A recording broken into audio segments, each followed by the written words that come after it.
ரூபாய் 100 கோடி கொடுத்து அழகியுடன் 9 புத்த துறவிகள் உல்லாசம். தாய்லாந்தில் நடந்த கலவரம்.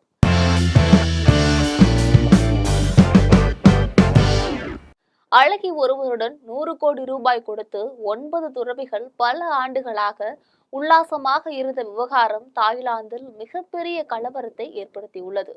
இந்தியாவில் பெரும்பான்மையாக வாழும் இந்துக்கள் போல் தாய்லாந்து நாட்டில் புத்த மதத்தை சேர்ந்தவர்கள்தான் பெரும்பான்மையாக வாழ்கிறார்கள். அந்த நாட்டில் கிட்டத்தட்ட 90% பேர் புத்த மதத்தை சேர்ந்தவர்கள். புத்த மதம் என்பது ஏராளமான ஆன்மீக கோட்பாடுகளை கொண்டது. அன்பாக வாழ வேண்டும், பிறரை நேசிக்க வேண்டும், இல்லற வாழ்க்கையிலும் கூட கண்ணியங்களை கடைபிடிக்க வேண்டும் என்பது உட்பட ஏராளமான சட்ட திட்டங்கள் புத்த மதத்தில் வகுக்கப்பட்டிருக்கு. இந்த நிலையில் புத்த மத துறவிகள் 9 பேர் ஒரு இளம் பெண்ணுடன் கடந்த பல ஆண்டுகளாக உல்லாசமாக இருந்து வந்துள்ளனர். அது மட்டுமல்ல, புத்த மத துறவிகளின் தலைமை சாமியார் ஒருவரும் இந்த உல்லாசத்தில் ஈடுபட்டு இருக்கிறார். இதனால் தாய்லாந்து நாட்டில் மிகப்பெரிய பரபரப்பு ஏற்பட்டுள்ளது. கடந்த சில தினங்களுக்கு முன்பு தாய்லாந்து காவல்துறையினர் ஒரு இளம் பெண்ணை கொக்கி போட்டு பிடித்தனர். அந்த பெண்ணின் பெயர் மிஸ் கோல்ஃப் என தகவல் தெரிவித்துள்ள காவல்துறையினர் அந்த பெண் 9 துறவிகளுடன் உல்லாசமாக இருந்ததாக தெரிவித்துள்ளனர். கடந்த 3 ஆண்டுகளாக அந்த பெண் பல்வேறு துறவிகளுடன் உல்லாசமாக இருந்து அதனை வீடியோக்கள் மற்றும் புகைப்படங்கள் எடுத்துள்ளார். அவற்றை வைத்து மிரட்டி 9 புத்த துறவிகளிடமிருந்து 100 கோடி ரூபாய் வரை சம்பாதித்துள்ளார்.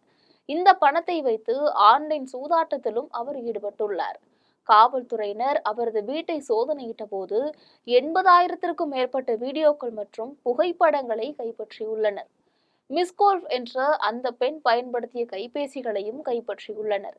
கடந்த 2024ஆம் ஆண்டு மே மாதம் புத்த மத துறவிகளின் தலைவர் ஒருவர் திடீரென துறவாரத்திலிருந்து விலகுவதாக அறிவித்தார். இதற்கு காரணம் இந்த இளம்பெண் தான் என்று சொல்லப்படுகிறது. மிஸ் கோல்ஃப் என்ற அந்த பெண் புத்த மத தலைவருடன் உல்லாசமாக இருந்துவிட்டு இதன் பின்னர் தான் 7 மாத கர்ப்பமாக இருப்பதாகவும் எனவே பணம் தருமாறும் மிரட்டியுள்ளார். அதனைத் தொடர்ந்துதான் புத்த மத துறவி தலைவர் தன்னுடைய துறவரத்தை முடித்துக் கொண்டதாக சொல்லப்படுகிறது. இதனிடையே புத்த மதத்தை சேர்ந்த 9 துறவிகள் அந்த பெண்ணுடன் கடந்த சில ஆண்டுகளாக உல்லாசமாக இருந்த வகையில் இதேபோல் 100 கோடி ரூபாயை இழந்துள்ளனர். இதன் எதிரொலியாக தாய்லாந்து நாட்டு அரசாங்கம் அதிரடி நடவடிக்கைகளை மேற்கொண்டுள்ளது. மோசமாக நடந்து கொள்ளும் துறவிகள் குறித்து புகார் அளிக்க சிறப்பு தொலைபேசி எண்களை அறிவித்துள்ளது. மேலும் தவறாக நடந்து கொண்ட 9 துறவிகள் மீது நடவடிக்கை எடுக்கப்படும் என்றும் அவர்கள் தவறு செய்தது உறுதியாகும் வகையில் அபராதம் மற்றும் சிறை தண்டனை வழங்கப்படும் என்றும் அரசு சார்பில் தெரிவிக்கப்பட்டுள்ளது. இதனிடையே கடந்த ஜூன் மாதம் 81 துறவிகளுக்கு தாய்லாந்து நாட்டு மன்னர் உயர் பட்டங்களை வழங்கி உத்தரவு பிறப்பித்தார். தற்பொழுது அந்த உத்தரவுகளை தாய்லாந்து நாட்டு அரசாங்கம் வாபஸ் பெற்றுள்ளது. புத்த மத துறவிகள் என்பவர்கள் மிகவும் மரியாதைக்குரியவர்கள். அவர்களை கடவுளின் தூதர்கள் போல் அந்த நாட்டு மக்கள் வணங்கி வந்த நிலையில் தற்போது ஏராளமான துறவிகள் உல்லாச வலையில் சிக்கியதை அடுத்து தாய்லாந்து நாடு முழுவதும் மிகப்பெரிய பரபரப்பு காணப்படுகிறது.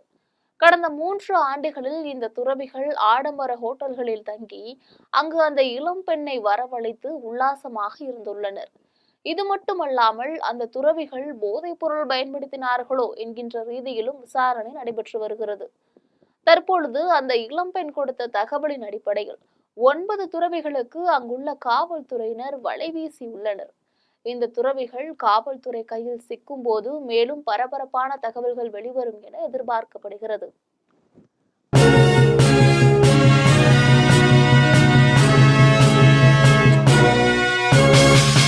உடனுக்குடன் அப்டேட் தெரிந்து கொள்ள ஜெம் டிவி தமிழ் ஆப்பை இன்ஸ்டால் செய்யவும்.